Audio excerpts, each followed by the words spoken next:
Hi, this is Simon Drew, and you're listening to the Walled Garden Podcast. This show belongs to the podcast network of the Walled Garden Philosophical Society, an international community of philosophers and seekers dedicated to the pursuit of truth, wisdom, virtue, and the divine, wherever they may be found.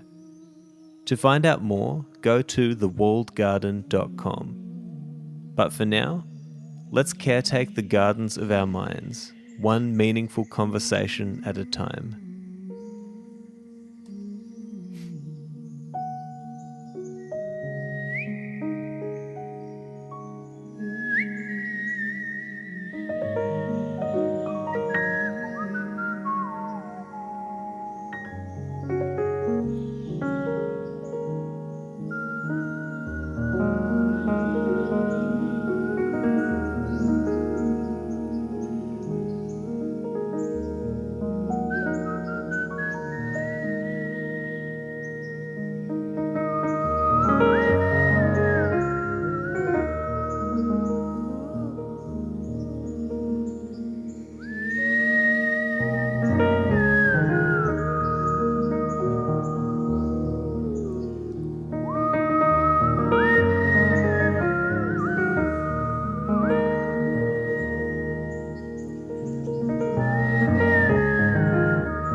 Hello, my friends, and welcome to another episode of the Walled Garden Podcast. So as many of you will know, I started a while back this series called Soul Searching with Seneca. I released a few episodes here on the Walled Garden Podcast, but if you haven't already seen, I want to let you know that every single one of the, must be about 120 plus episodes that I've recorded of that series are now available in a completely separate podcast of the same name, Soul Searching with Seneca. It's in the Walled Garden Podcast Network, and all you have to do is just search Soul Searching with Seneca in any of your favorite podcast players, and you will find the podcast there. And we are kicking that series off. We've had a bit of a hiatus in the past couple of months, and now we're kicking the series back off, but it's no longer a solo series. I recorded that first 120-ish episodes all by myself, focusing on up to, I think, the 35th letter. But now I have a co-host for the show, and I want to tell you about her, and I want to introduce you all to her today. Her name is Judith Stove. Now, how would I describe Judith? Judith, well, she's a true classicist. And what I mean when I say a true classicist, she doesn't have a formal degree in the classics, and, she is not a professor at a university, but she is obsessed with the great classic texts of the Western tradition. And she's also a bit of a linguist. She does know the classical languages. She knows Greek, she knows Latin, and she knows it incredibly well. That she did study at university. And so talking with Judith about these classic ancient texts, well, it just completely opens up the text in a new way, and we get so much more out of it. And that's what you're going to hear today. And so in this episode today, we are going to be covering Seneca's 40th letter. And this is a conversation between Judith, myself, and Seneca. And we're going to break this down. So his 40th letter on the proper style for a philosopher's discourse. And as you'll hear in this episode today, it is such a beautiful, fascinating, well-written, beautifully written letter that Seneca gives us here. And so there's so much to take away from it. And I'll be releasing this episode or this recording on this podcast as well as on Soul Searching with Seneca. But I really just wanted to share this with you guys to say We are back into soul searching with Seneca. It's happening. Judith and I are going to be really diving into these texts over the next few months/years. And we want to invite you to come along and join us in conversation around these letters as well. And so if you'd like to do that, we are kicking off our Soul Searching with Seneca meetups in the Walled Garden this Friday. And we're going to be focusing on the same letter that we're talking about today, but we're going to do that with a group. We're going to be discussing these ideas as a group and going even deeper into the text.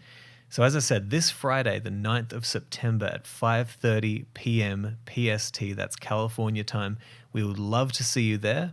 I'll include a link in the show notes to where you can register for that event, but if you get lost, just go to thewalledgarden.com/events, and you can find the link to register there. We'd love to see you. Come along and enjoy the conversation with other people from around the world who are also soul searching with Seneca. And without any further ado, I present to you this conversation with Judith Stove, myself, and Seneca on his 40th letter on the proper style for a philosopher's discourse. Enjoy.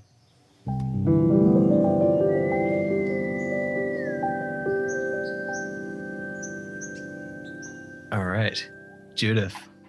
It is awesome to be here with you to talk about Seneca's, oh my gosh, it's 40th letter, right? I was thinking the X and the L. Wasn't 100%, but I should just mention from the start. So this is really the first episode of what will be many to come where, we are tackling Seneca together now. I've done about 120 of these episodes exploring in depth each letter. But what I'm excited about, Judith, is your knowledge of the classics, your knowledge of Stoicism, your knowledge of languages is far superior to mine. And so I think it's going to be so much fun, the both of us trying to tackle one letter at a time in each of these episodes over the next few months/years. And we're going to be hosting these meetups in the Walled Garden as well, welcoming people into these discussions. So what we'll hope to do is at the start of the week, we'll release the episode about the letter that we're focusing on. And then towards the end of the week or the following week in the Walled Garden, we will have the event. And I'll just quickly mention here that coming up, so this week, we do have the Soul Searching with Seneca talking about this letter that we're going to be focusing on today and just opening up that discussion. And that's going to be on September 9th. And so we do have the event on the Walled Garden webpage for thewalledgarden.com/events. But anyway, maybe I should just start by very quickly asking you as well, Judith. I don't think I've actually ever asked you this. What was your first introduction to Seneca? When did you find Seneca, and why have you accepted the call to do these episodes right until the end of his letters, which is quite a task? Well, thanks so much for having me on as part of this journey, Simon. It's very exciting, as you say. And I was actually going to explain how I came to be reading Seneca with you in a sense. I had been exposed a little bit to Seneca in previous years, but it was in February 2020. My husband and I travelled to Istanbul, and on the plane going over, I developed chickenpox. Oh, gosh. As I self-diagnosed by Google in a small flat in Istanbul. So we were facing an illness in a foreign city. I didn't know how ill I was going to get. I didn't know if my husband was going to get ill. Fortunately, however, I brought some Seneca with me, just grabbed it off the shelf as we left. And it turned out to be the best possible text I could have for that situation, because Seneca reminded me that we're all in this situation of radical uncertainty. The illness that strikes at the untoward time, the global pandemic that was about to strike, as it then turned out within weeks. And just in a couple of days, I realised I wasn't actually that ill. I was a bit feverish and tired, but we could get out and get around.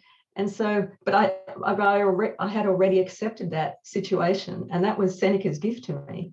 And I felt that was a great premonition and preparation for what was to come for the next 2 years. The situation of radical uncertainty that we all found ourselves in on a global level. So that's partly what the Stoics can bring us, and to me, that's what Seneca brought me in that situation. Yeah, I love that. Do you remember the specific letter that you turned to, or? Look, it was not a specific letter.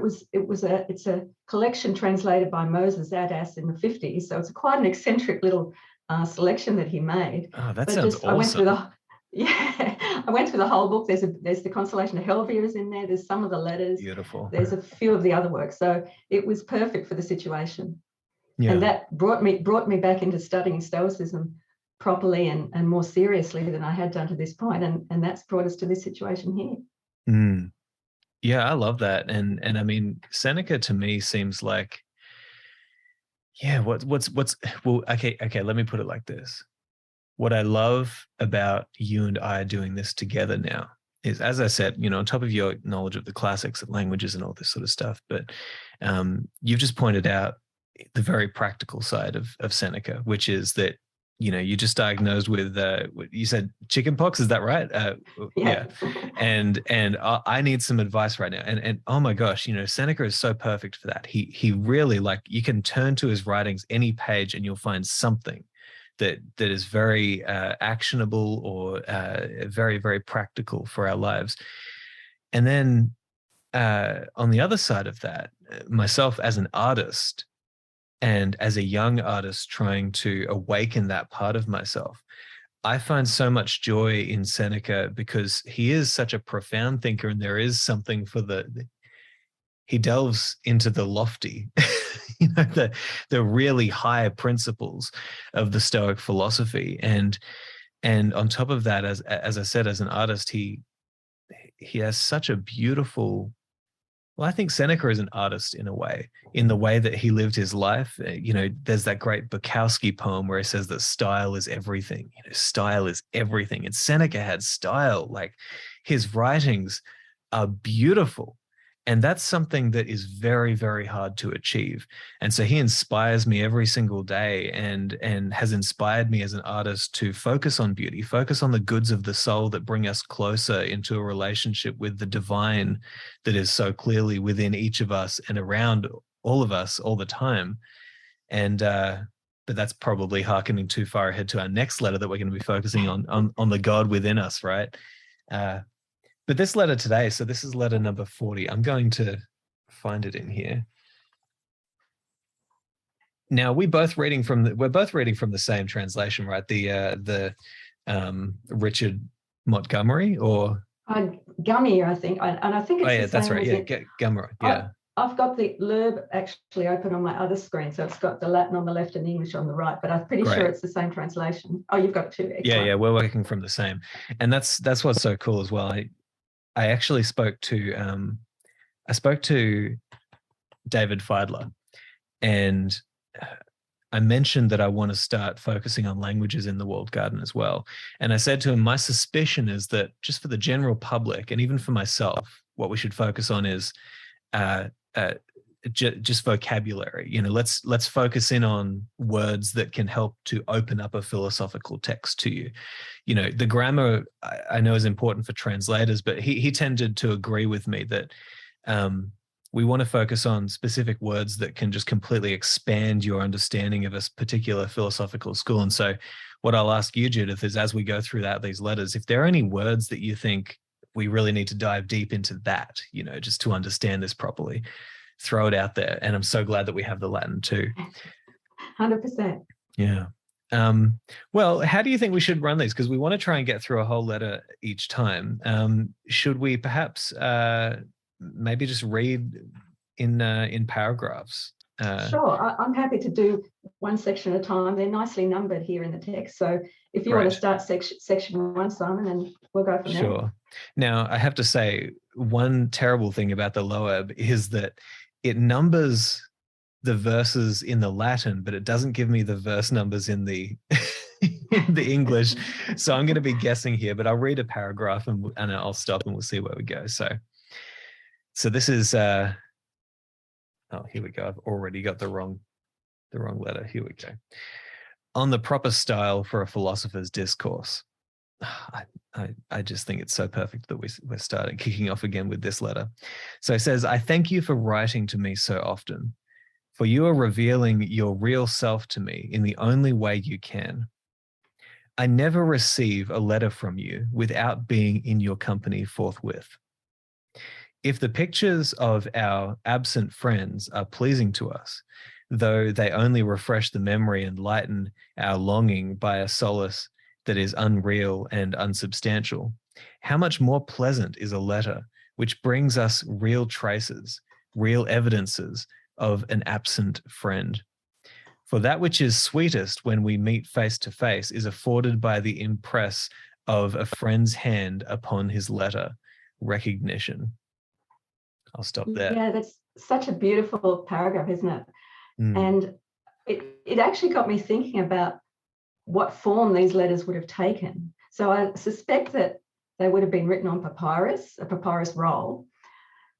And I'm wondering if Lucilius actually wrote them in his own hand or if he dictated them to a slave secretary. That's possibly more likely. And so I was wondering what this impress is that Seneca's referring to. You know, he says he gets that shock of recognition. Maybe it's Lucilius's wax seal or something like that.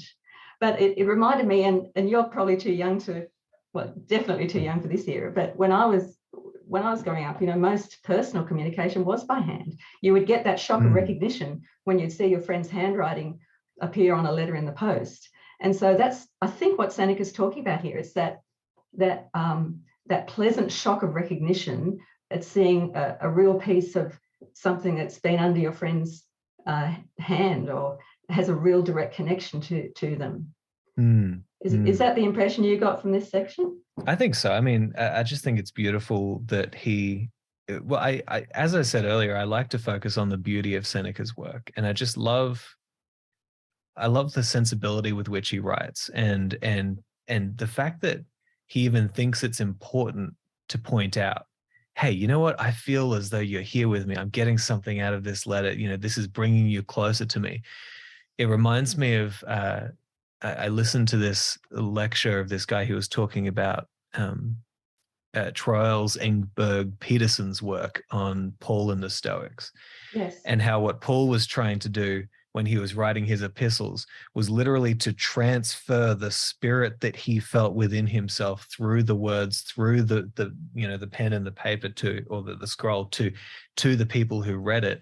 And it got me thinking when I read this first little passage here, I wonder how long it had been accustomed to write letters to one another. I mean, emails are a new thing for us, and that just completely changed the game, you know, in some good ways, in some bad ways, you know. But how long at this point had it even been possible, or how many people in the culture could actually do what Seneca did? Because I remember Jordan Peterson pointing something out at one point where he said, like, people don't realize that even just reading without speaking, reading in our minds is something that really hasn't been around for a long time. And do we know what it would have felt like you say, to get a scroll, to see that, you know, that wax, to see that, and to feel this is an incredible new technology. You know, I don't know, like, maybe I'm veering way off track here, but I just wonder how special that would have been. I don't think you're off track. I think it's totally relevant. And I think because we are embodied creatures, right? this physical aspect of connection and contact is absolutely key. Yeah. As for the historical point about how long humans have been communicating by letters, well, pretty much, I think, you know, as long as we've got records of civilization. Certainly there are extant records from Egypt, I believe from Mesopotamia, so a very long time. Yeah. But also, if we think about, you know, a physical object that's been associated with someone such as a saint, that's something also that has that physical charge from someone who may have been long deceased. You know, these physical evidences, these notas, veras notas, as Seneca puts it, are absolutely key to our connection with people, whether they're distant friends or people long in the past. I love it. And now I've got a question for you. I don't know if you know this. Are Seneca's scrolls, letters, are they in an archive somewhere, like, or have we only got translations? There would be no extant surviving letters. Or I really, actually, we should have a whole session on Yeah, we should check that out. on the manuscript history of Seneca's letters. But no, we would only have transcriptions and probably not that early ones either. But I'll look into it. Leave that one with me. Yeah, look, maybe we'll get the keys to the Vatican vault one day. Maybe there's something in there. I don't know. But well, maybe do you want to maybe read the next paragraph then? And yeah. So you write me that you heard a lecture by the philosopher Serapio when he landed at your present place of residence. He is wont, you say, to wrench up his words with a mighty rush, and he does not let them flow forth one by one, but makes them crowd and dash upon each other. For the words come in such quantity that a single voice is inadequate to utter them. I do not approve of this in a philosopher. His speech, like his life, should be composed, and nothing that rushes headlong and is hurried is well ordered. That is why in Homer, the rapid style, which sweeps down without a break like a snow squall, is assigned to the younger speaker. From the old man, eloquence flows gently, sweeter than honey. It's beautiful. Isn't it? The reason I said that this is so often Seneca comes to me at the right time in the right place. The fact that we're focusing on this letter today, because I've been thinking the past few days that my speech has become somewhat rushed when I'm talking about philosophical topics or when I'm interviewing and trying to get a question out I really want to ask. And I've been thinking about this because it's kind of a sign of a chaotic mind. You haven't got things in order. You're trying to rush, or, I often find myself, because so often I'm spending time thinking about very lofty topics that I cannot fully articulate, but have somewhat of a picture of. When I end up trying to articulate them, sometimes I'll rush into the idea because I'm so excited about it. I've got to get this out. And then I find myself wandering into dead ends. And that's why when I saw this here, that he said, the words come in such a quantity that a single voice is inadequate to utter them. Sometimes I genuinely feel like that, like I'm rushing into a sentence and then there's a dead end because my mind hasn't caught up with my mouth in a way. And so this is just so perfect because I'm trying to become a better speaker, a better teacher, a better mentor, a better everything when it comes to my speech. And Seneca speaks so beautifully about how we can do that. 100%, yeah. And you mentioned earlier about the artistry of Seneca. Well, this paragraph is a pure piece of artistry. And I'll just draw our attention to some of the language which he uses in the Latin. So in the sentence that Seneca has, that's right, where he gives his own judgment. He says, I do not approve of this in a philosopher. So in the Latin, that is, hoc non probo in philosopho, cuius pronunciator quoque sicut vita debet esse composita. So I don't approve of this in a philosopher whose speech, just like his life, should be orderly. And if nothing's orderly, and this is where Seneca's language is amazing. He says, quod praecipitator et properat. There's those put sounds and those tut sounds and those sounds, which are indicating like the stones rushing down a scree. That's the kind of the audial impact of those consonant sounds in the Latin. Isn't it brilliant? It's just amazing. Wow. And then and then we go into the contrast where he, at the end of the passage, where he's saying that's more suitable, or the rushing style is more suitable to the younger, inexperienced speaker. But for the older character, he says it should be lenes et mele dulcior sene profluit. And they're those sounds, those gentle, soft, much more pleasant, really, much more thoughtful, much more considerate in this. That's more appropriate to an older person. So even in his choice of vowels and consonants, Seneca is teaching us something. Yeah, that's intense. Wow. Yeah, that's so beautiful.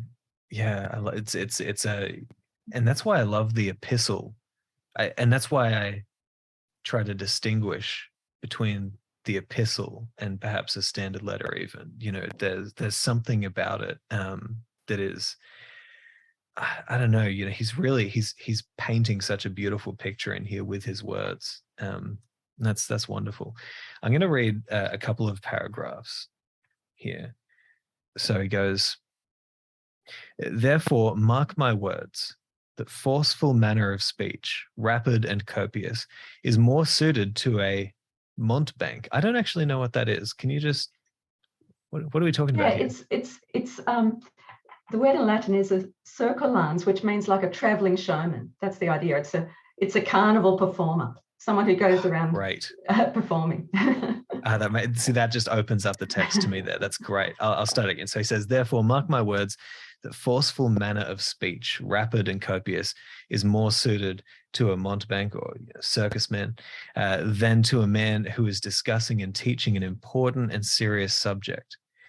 But I object just as strongly that he should drip out his words as that he should go at top speed. He should neither keep the ear on the stretch nor deafen it. For that poverty-stricken and thin-spun style also makes the audience less attentive because they are weary of its stammering slowness. Nevertheless, the word which has been long awaited sinks in more easily than the word which flits past us on the wing. Finally, people speak of handing down precepts to their pupils, but one is not handing down that which eludes the grasp. Besides, speech that deals with the truth should be unadorned and plain. This popular style has nothing to do with the truth. Its aim is to impress the common herd, to ravish heedless ears by its speed. It does not offer itself for discussion, but snatches itself away from discussion. But how can that speech govern others which cannot itself be governed? May I not also remark that all speech which is employed for the purpose of healing our minds ought to sink into us? Remedies do not avail unless they remain in the system. Oh, there's so much good stuff there. I'm going to let you take it away from there.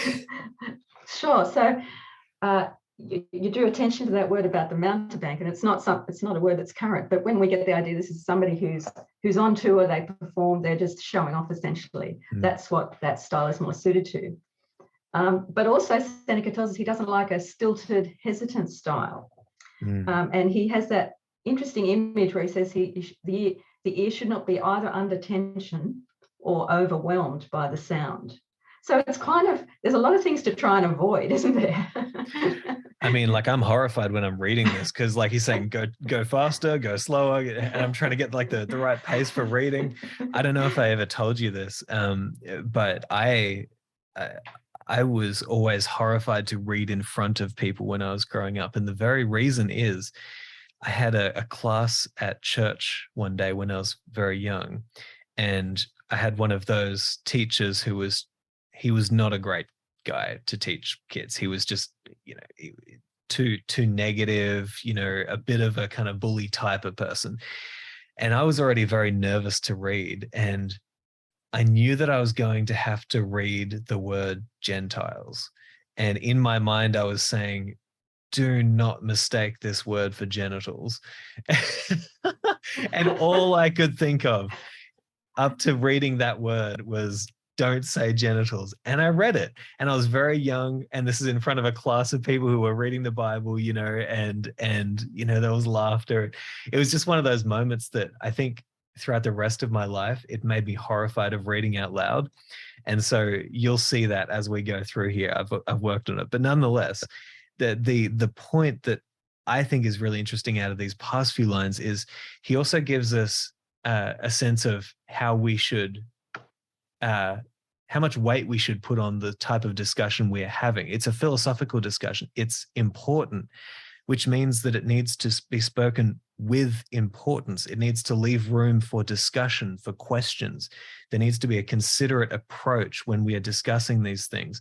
This isn't something, you don't just go out there and scream philosophy to the world. You invite listening ears and you keep them there with well-meaning and appropriately styled conversation. I just love that, because that is philosophy. It's the most important thing that we could possibly talk about, especially if it's going to lead to a more meaningful or richer or a more beautiful life. So I just think it's important, even the things that he's telling us not to do, we'll look in between those lines. And there's also ways that he's telling us that we should be speaking about this particular topic of philosophy. Very true, Simon. In fact, he says, he makes that very point, that the very fast speech doesn't offer itself for discussion. It's kind of evading discussion. And you do get that sense occasionally. There are some people, for instance, on YouTube who do speak particularly fast, and by the time you're digesting what they've said, they've moved on. So there is no opportunity to pick up what is really being said or what's important about it. So yes, this offering up for discussion is key, and that's one of the wonderful things that we're able to do in this context is discuss and discuss the ideas. As you say, it's all about the serious nature of what we're doing. Requires a serious approach. I think it's also important to note his medical imagery at the end of that section, which he actually goes on in the next section to develop that image a bit. So his last sentence in the section you read, he says, the purpose of healing, speech which is employed for the purpose of healing our minds ought to sink into us. Remedies do not avail unless they remain in the system. So that's a very interesting medical kind of image. And then his next section here, I might just go on to read that. He says, besides, this sort of speech, and that's the fast speech again, contains a great deal of sheer emptiness. It has more sound than power. My terrors should be quieted, my irritations soothed, my illusions shaken off, my indulgences checked, my greed rebuked. And which of these cures can be brought about in a hurry? What physician can heal his patient on a flying visit? May I add that such a jargon of confused and ill-chosen words cannot afford pleasure either. No, but just as you are well satisfied in the majority of cases to have seen through tricks which you did not think could possibly be done, so in the case of these word gymnasts, to have heard them once is amply sufficient. For what can a man desire to learn or to imitate in them? What is he to think of their souls when their speech is sent into the charge in utter disorder and cannot be kept in hand? Just as when you run downhill, you cannot stop at the point where you had decided to stop, but your steps are carried along by the momentum of your body and are borne beyond the place where you wish to halt, so this speed of speech has no control over itself, nor is it seemly for philosophy, since philosophy should carefully place her words, not fling them out, and should proceed step by step. It's funny, on one hand, I find myself saying Seneca often goes on a bit to really push a point. Like he's basically saying the same thing here. Okay, hold off, don't go too fast. I love that analogy of, like the feet kind of get ahead and the momentum. But in another sense, even though he's pushing the same point, he's doing it in different ways, and he's pointing at all of these directions. Here's why. And I love this part up here. Well, what I love is I'm actually going to go back to that part where you kind of kicked off in the last sentence from the last section. I think it's important to recognize that what we're dealing with here in dialogue, or you can probably speak to this more like the dialogos sort of element of what we're doing, we genuinely are trying to cure our souls. And philosophy is curative in the most real sense possible, because if you can change the problem at the source, your internal world, how do you think about things? Have you got greed? Have you got lust? Have you got too much ambition for these things that really aren't going to bring you any satisfaction or happiness? As he says here, we're trying to cure that, and that takes time. And I just think it's really important that we, as philosophers, make sure that people realize that philosophy and genuine, quiet conversation around these topics is absolutely curative. It's the best cure you could possibly find, for these ills in our life. So I don't know. That's what I love about that section. Yeah, it really is. And that in section 5, he uses these very dramatic words. My terror should be quieted, my irritation soothed, my illusion shaken off. So he's posing the philosopher as, and remember, this all came about because Lucilius had heard the philosopher Serapio. So what Seneca is saying is as a philosopher, this is what Serapio should be doing. He should be making you less afraid, making you less greedy, making you less self-indulgent. That's what Serapio should have been doing. And the style of his speech and the rushing of it all meant that was far less likely. And I thought it was wonderful that he brings in this idea of what physician can heal his patient on a flying visit. Now, obviously, the lengths of consultations with doctors is an issue that's still with us today. And of course, also with psychological and psychiatric help, that's also an issue. You know, people don't get long enough to consult with somebody about what's troubling them in their soul or in their life. So Seneca makes a point that's also very valid in the real world situation of what we would normally think of as medical treatment, but he's transferring that to the soul. And of course, you know, these transformations that we're seeking through philosophy don't happen straight away. They need time. They need to bed down in our conscious and unconscious being. So I think, there's a lot there to think about in terms of, and I guess that also comes back to our project. You know, it's a long project working through these letters, but that's okay because these things do take time, and they certainly take time to do properly.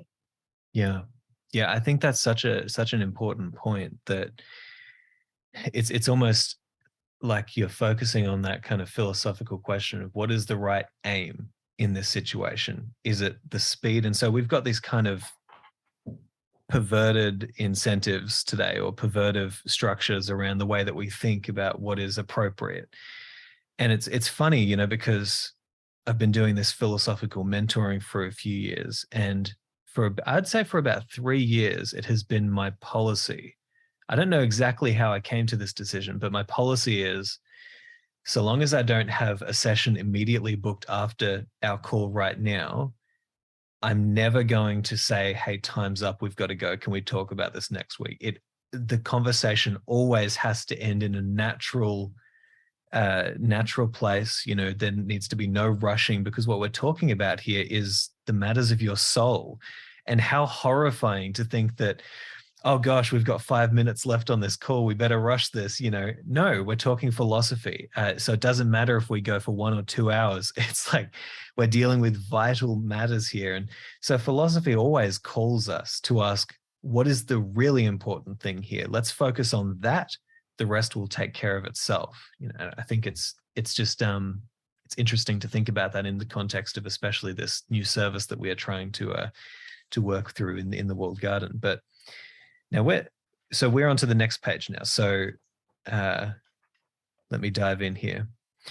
He says, what then, you say? Should not philosophy sometimes take a loftier tone? Of course she should, but dignity of character should be preserved, and this is stripped away by such violent and excessive force. Let philosophy possess great forces, but kept well under control. Let her stream flow unceasingly, but never become a torrent. I'll read that again because that's such a beautiful sentence. Let her stream flow unceasingly, but never become a torrent. And I should hardly allow even to another orator a rapidity of speech like this, which cannot be called back, which goes lawlessly ahead. For how could it be followed by jurors who are often inexperienced and untrained? Even when the orator is carried away by his desire to show off his powers or by uncontrollable emotion, even then he should not quicken his pace and heap up words to an extent greater than the ear can endure. I think this goes back to what you were saying earlier. Sometimes you're listening to something on YouTube and you just can't keep up because they've got all the thoughts in line. But what's this really about? Is it about showing off? Or is it about actually transferring that wisdom or that spirit through the screen, through the microphone, through the pen, whatever it is, to the person that you're trying to get to? Yeah. Yeah, and I mean, we have the luxury of being able to go back and replay, but of course they didn't in antiquity. I'd also point out with this section on public speaking, so the elder Seneca's father, wrote a lot about public speaking, and so I think the younger Seneca was exposed to these ideas and these theories of what's the best way to speak very early on. And but he points out that even it's really important in a courtroom setting. If you're trying to appeal to a jury, you need to be able to be understood by a jury who might not be very experienced. So that means you've got to be considered, you've got to be clear, and you've got to be careful. And he says it's a risk when the speaker wants to show off and when he's also carried away by his own emotions. So those are two more of the risks that we can face in that setting. Yeah, especially a court setting. I mean, it's like people's lives are on the line, especially back then. You just gave me an idea, though. Like, I think it's so interesting that we're talking about when you're engaging in philosophical dialogue, here are some good general rules for how fast, how slow, how, the importance that you should put on your words, the way that you're going to approach this. I'd love to take this letter and break it down into a few core principles that he's giving us, and even put together a post on the Walled Garden that gives us something digestible to look at, to say, when we're engaging in philosophical dialogue in the Walled Garden, whether it's in our events, our meetups, or mentoring, whatever it is, here's a few general good rules of thumb for that. I should do that, because I think it'd be helpful. I think it'd be great. Yeah. Okay, so where are we? So we're up to, you will be acting rightly. Yeah. So it's section 10 now. You'll be acting rightly, therefore, if you do not regard those men who seek how much they may say rather than how they shall say it. And if for yourself you choose, provided a choice must be made, to speak as Publius Vinicius, the stammerer, does. When Asellius was asked how Vinicius spoke, he replied, gradually. It was a remark of Geminus Varius, by the way. I don't see how you can call that man eloquent, why he can't get out 3 words together. Why then should you not choose to speak as Vinicius does? Though, of course, some wag may cross your path, like the person who said, when Vinicius was dragging out his words one by one, as if he were dictating and not speaking, say, haven't you anything to say? And yet that were the better choice, for the rapidity of Quintus Haterius, the most famous orator of his age, is, in my opinion, to be avoided by a man of sense. Haterius never hesitated, never paused. He made only one start and one stop. Now, this is quite a technical section, I guess, with all kinds of names of people we're not really acquainted with. And I must say, I find it a little bit puzzling. And I'll be interested to see what you think of this. So this Publius Vinicius, nicknamed the stammerer, I guess. Well, we would say these days someone with a speech impediment. But I think what Seneca's implying is that even someone who spoke as slowly as that was actually better than this far more overconfident, over-rushing style. Is that the impression you got as well? Yeah, I mean, I obviously am not going to have as much of an insight into this as you, because you can see the Latin here and everything. But I think that's the sense that I get. I think there's also, it seems to me, there's a little bit of humor in here as well. That kind of, say, haven't you got anything to say? He's kind of I don't know, just playing around a little bit. But again, I go back to my previous point of, at some stage you kind of sometimes get the feeling that Seneca is beating the dead horse, sort of thing. He's finding more and more ways to say the same thing. But nonetheless, we get the point. Yeah, and it's also important to remember too, I guess, and in a society with no recordings, public speaking was a very specific art, and it was part of the normal learning process for someone like Cicero, who was going to go into the law, even someone like Seneca, who didn't practice law but who became active in the imperial world. It was a key skill for people in all kinds of walks of life to have. So I think, again, and you're right to identify the humour element as well, but also Seneca's demonstrating his own competence, I guess, in this field of endeavour, and almost implying, well, he could have been, if he'd chosen to go down that path, maybe he could have been as great an orator as Quintus Haterius. I did look up this Haterius, by the way. He was very well known, and the great historian Tacitus wrote an obituary of Quintus Haterius. and said that, and sorry, there's one other thing to say about Haterius. Even the Emperor Augustus said Haterius was someone who needed a break in his speech. So he's another of these rapid speakers. And apparently after Haterius's death, Tacitus said that particular style died with him. So maybe there's an element of fashion in these things as well. Maybe that it was a bit of a fashion at that time to do this very rapid speaking, and maybe it kind of went out after that. That's an interesting point, because certain styles of speaking do come in and out of fashion, obviously. I often think at the moment, if the Stoics could see how dumbed down the general speech of the public has become, and even of politics, and which is to be an orator, I think that they would be just disgusted and very worried for humanity. But you talk about these styles of speech that come in and out of style. One of the styles of speech that actually awakened my mind and got me on the philosophical path was actually the crazy, loud American motivation speaker. His name's Eric Thomas. That's a very specific style of speaking that he has. His whole style of speaking is basically, I'm going to get in there and I'm going to yell at you for half an hour to 45 minutes. And by the end of that, you're alive, you're awakened. There is power to it. Now, would I go to Eric Thomas for an in-depth discussion on a particular philosophical matter? No, he's not that. There's a reason they call him the hip hop preacher, or that he's a motivational speaker. That's what they do. Their job is to motivate. Okay, that's one thing. Philosophical speech, the goal is not to motivate. That's just, that might be a natural effect of what you learn in that speech, but that is not the end goal. And so I think it's important to also just think about, well, what are the styles of speech that are around today, and which style do I prefer for which aim? Political speech, we won't get into that. I'm on a bit of a political speech trip at the moment, and there's some wild stuff happening, but I'll start reading the next part.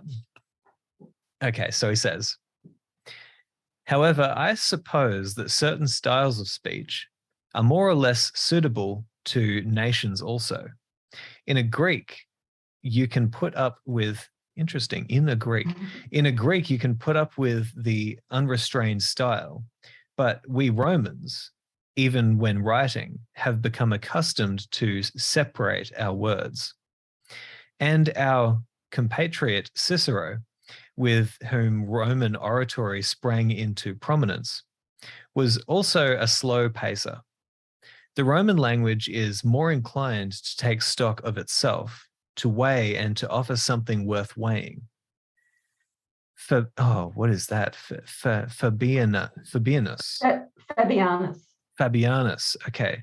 A man noteworthy because of his life, his knowledge, and less important than either of these, his eloquence also, used to discuss a subject with dispatch rather than with haste. Hence, you might call it ease rather than speed.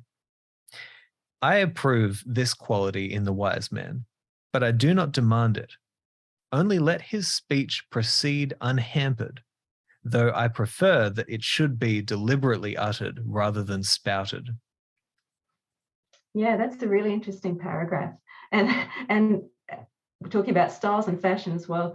Into that mix, Seneca brings nationality and language. So he's comparing I've just lost my page here. I'll just go back.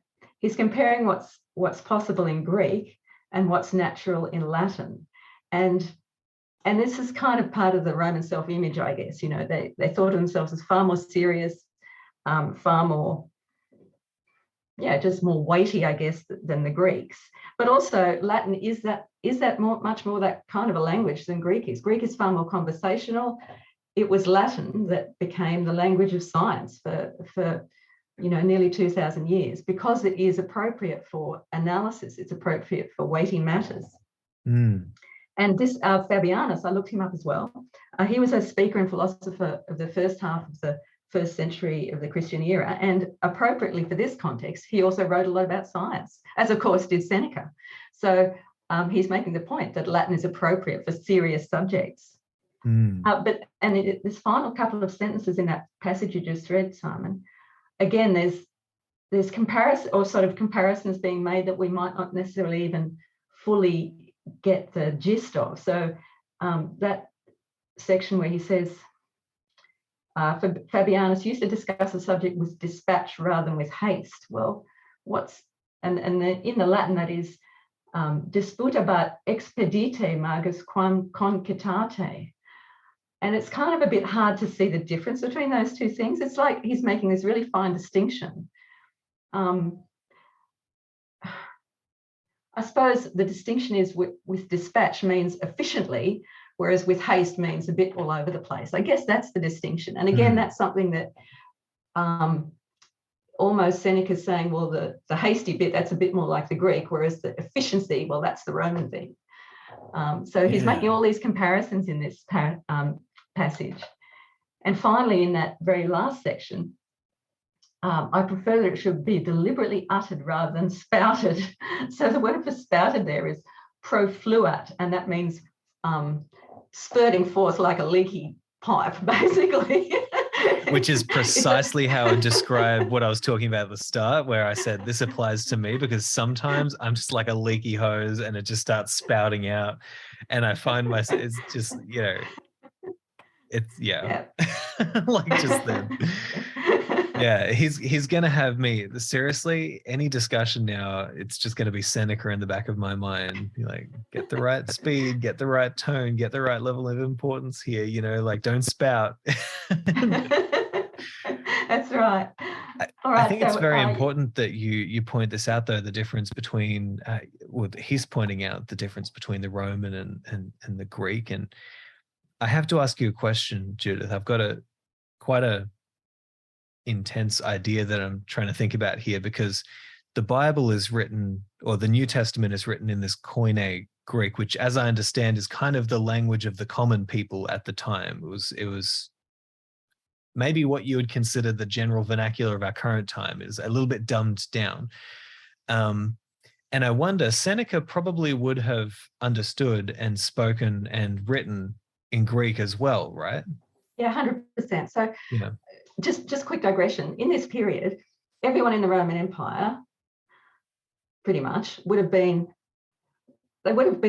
basically trilingual. So whatever their local language was, so Aramaic in some parts, but most people in the Holy Lands would have been also competent, maybe not fluent, but competent in Koine Greek and Latin as well, because it was just part of life. It was a bilingual society for Greek and Latin, but also in the local languages. So 100%. So Seneca would have been fluent in Greek as well. Yeah.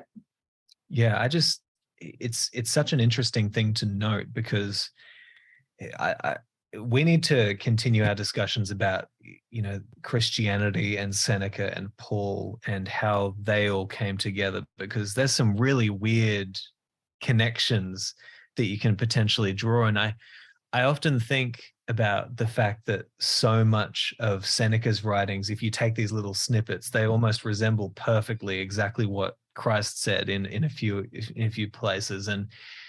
And what's interesting to me is that the New Testament, in a way, it seems as though they were trying to bring the loftiest possible ideas and concepts and wisdom down to the lowest common denominator in terms of the language, the language of the people. As above, so below. We need to find a way, now that we're kind of on the wrong track here and our language is falling apart, to bring these ideas so that people can understand them. And there's something, I've got to explore that idea more, because I don't think I'm fully there yet, but there's something there about that idea. And I think it's very necessary, especially for our times as well. Totally agree. Yeah, but maybe that's for another time. Yes, that's right. About that. Yeah, we will. All right, I'll just finish with this final section, which is sections 13 and 14. However, I have this further reason for frightening you away from the latter malady, namely that you could only be successful in practicing this style by losing your sense of modesty. You would have to rub all shame from your countenance and refuse to hear yourself speak. For that heedless flow will carry with it many expressions which you would wish to criticize. And I repeat, you could not attain it and at the same time preserve your sense of shame.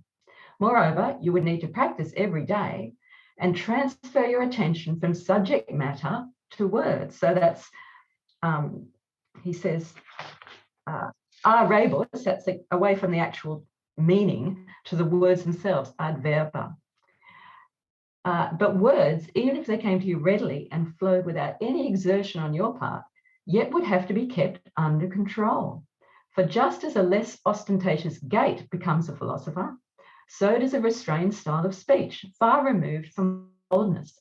Therefore, the ultimate kernel of my remarks is this: I bid you be slow of speech. Farewell. I love that he ends like that, because it's exactly what I've been saying throughout this whole time. All of this, there's the little kernel. Just slow of speech.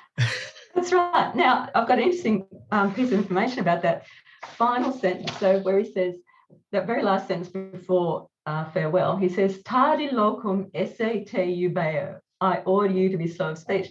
Now, I looked up this word tardi locum, which is quite a strange Latin word. So tardus means slow, and locum is to do with speech. As related to logos, it's related to eloquence. That's where the root comes from. And so I looked it up. I think, and I thought it might be the only instance of this word surviving in Latin literature. And so I consulted Professor Dexter Hoyos, who was my honours Latin supervisor, wonderful man, emeritus professor at the University of Sydney, and he got quite into it. And he thinks it's what we call a hapax legomen, and it's what that means, a word that only survives in one usage in our surviving manuscripts.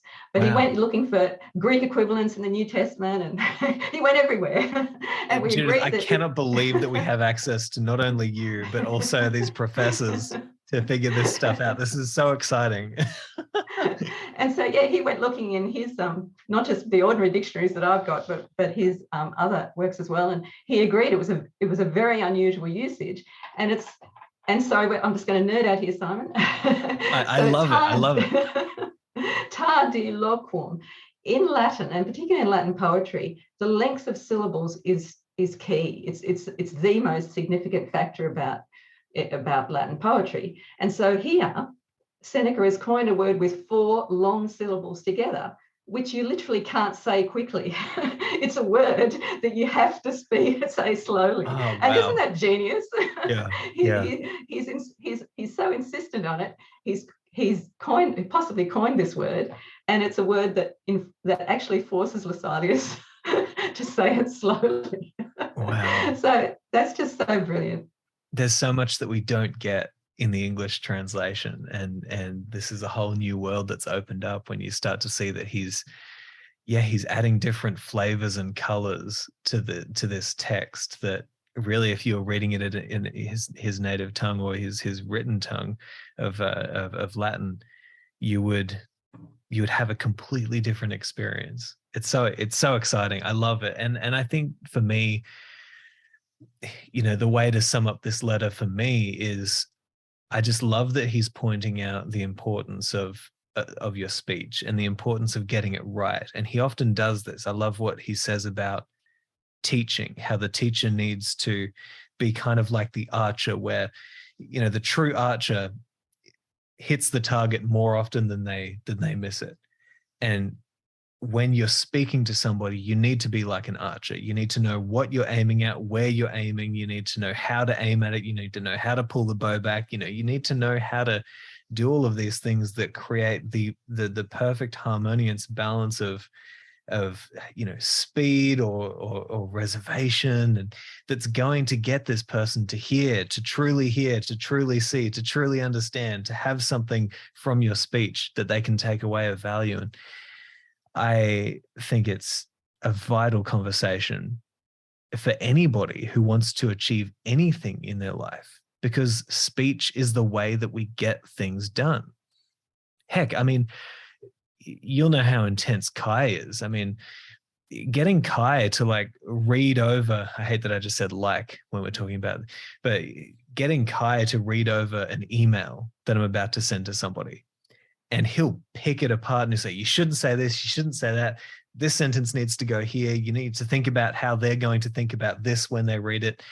And it's the same thing with our speech. We can be so unbelievably effective in our lives if we decide to get speech right. So I don't know. That's what I take away from this, and I love it. Yeah, and that speech can also take the form of writing, and that's what Seneca's showing us here too. Yeah, absolutely. Judith, you are exactly the right person in the world to take on Seneca's writings. I'm so excited to be doing this with you. We're just up to an hour now, and so I think that we can probably tackle a letter every session, because this wasn't a short letter. And I can't wait to see what we find out over the coming months/years. It's very exciting, Simon. Thanks for having me on, and I look forward to the meetup and to the next letter. All right.